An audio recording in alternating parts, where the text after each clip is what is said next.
सुख से शांति, पवित्रता और शुभता का संचार होता है, तो दुख से जीवन के आवश्यक सबक मिलते हैं।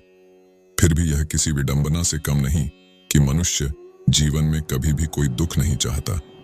वह हमेशा सुखी रहना चाहता है, और वह भी अपनी इच्छा या आवश्यकता के अनुसार। महाभारत में वेदव्यास कहते हैं कि सुख और दुख मानव के कर्मों के ही परिणाम हैं। इसीलिए परिणाम को सहजता से स्वीकार करने में ही बुद्धिमानी है।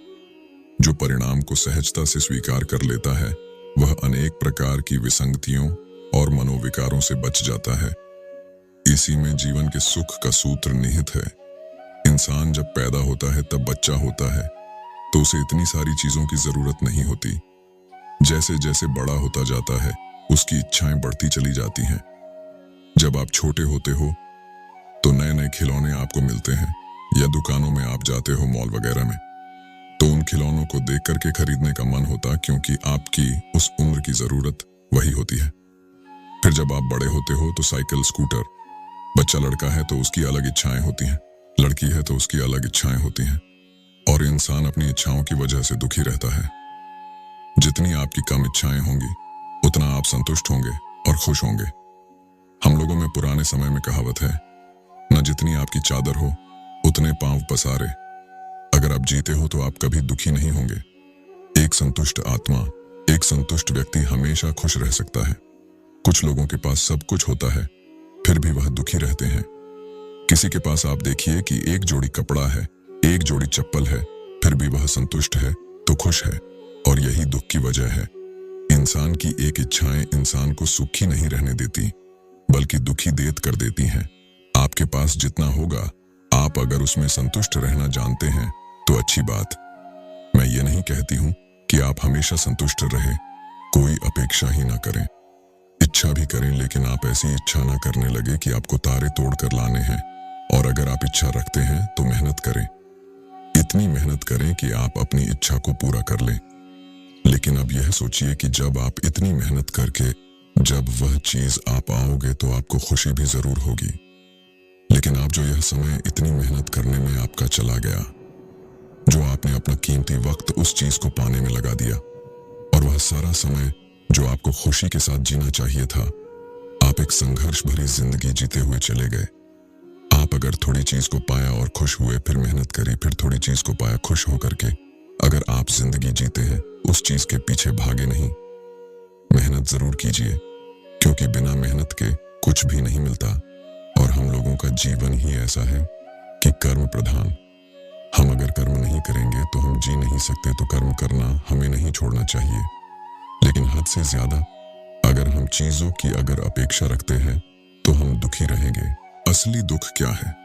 असली दुख का अर्थ व्यक्ति के जीवन में विभिन्न स्तरों पर विचार किया जा सकता है।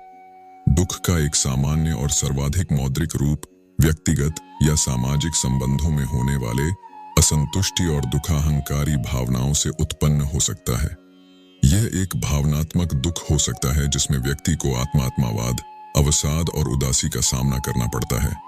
व्यक्ति अपने जीवन में कई प्रकार के आत्मिक, शारीरिक और आत्मिक स्वास्थ्य से जुड़े कठिनाइयों का सामना कर सकता है, जिससे वह असली दुख का सामना करता है। रोग, अस्वस्थ जीवन शैली या आत्म संघर्ष से होने वाला दुख व्यक्ति को आस्तिक्षेप और असुख की भावना में डाल सकता है। आत्मिक संबंधों में आत्म विचलन, दुखाहंकारी भावनाएं और संबंधों में कठिनाइयां भी व्यक्ति को असली दुख में डाल सकती हैं। विशेषकर प्रेम और साझेदारी में अस्थिरता या विश्वासघात दुख का कारण बन सकता है। सामाजिक स्तर पर आर्थिक समस्याएं, सामाजिक असमानता और भ्रष्टाचार भी व्यक्ति को असली दुख में डाल सकती हैं। व्यक्ति अपने समाज में स्थिति, सम्मान और समर्थन की कमी का सामना करता है, तो वह आत्म अस्मिता के क्षेत्र में दुख अनुभव कर सकता है। असली दुख का अनुभव व्यक्ति की मानवीयता को गहरे से समझाता है और उसे अपने आत्म विकासन की दिशा में मार्गदर्शन करता है। यह एक स्वस्थ और संतुलित जीवन की ओर प्रेरित कर सकता है, जिसमें व्यक्ति आत्मसमर्थन, सकारात्मक सोच और समाज में सकारात्मक परिवर्तन के प्रति समर्पित रहता है। सुख और दुख मानव के कर्मों का ही परिणाम है। सुख और दुख कहते हैं, मनुष्य सुख में प्रसन्न होता है जबकि दुख में रोता है। ऐसी स्थिति में जन्म के समय शिशु के रुदन को क्या कहेंगे? निश्चित ही उसे सुख नहीं कहा जाएगा, क्योंकि सुख या प्रसन्नता में आंखों का नम होना तो स्वाभाविक है, मगर इस प्रकार का क्रंदन नहीं। आखिर जन्म के समय शिशु के रोने का क्या कारण है? विज्ञान के अनुसार जन्म के समय शिशु का रोना एक स्वाभाविक प्रक्रिया है। वहीं शिशु के रोने का एक कारण यह भी माना जाता है कि माता के गर्भ से बाहर आने के बाद उसे लगता है वह एक अनजानी जगह आ गया है और उसे यह संसार सुरक्षित नहीं लगता, इसीलिए वह रोता है। और जब माता उसे सीने से लगा लेती है तो उसे विश्वास हो जाता है कि वह सुरक्षित है। इसीलिए मां की गोद शिशु के लिए सबसे सुरक्षित जगह मानी गई है। वस्तुतः सुख दुख जीवन के दो पक्ष हैं। शायद ही कोई मनुष्य ऐसा हो जिसने जीवन में कभी दुख का अनुभव न किया हो। वहीं कोई व्यक्ति ऐसा भी नहीं होगा जिसे जीवन में एक बार भी सुख न मिला हो।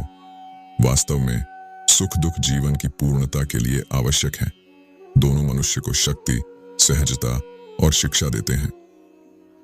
इसीलिए कहा जाता है कि न तो दुख में घबराना चाहिए और न सुख में इतराना चाहिए। सुख दुख तो जीवन की ऊर्जा के आधार हैं।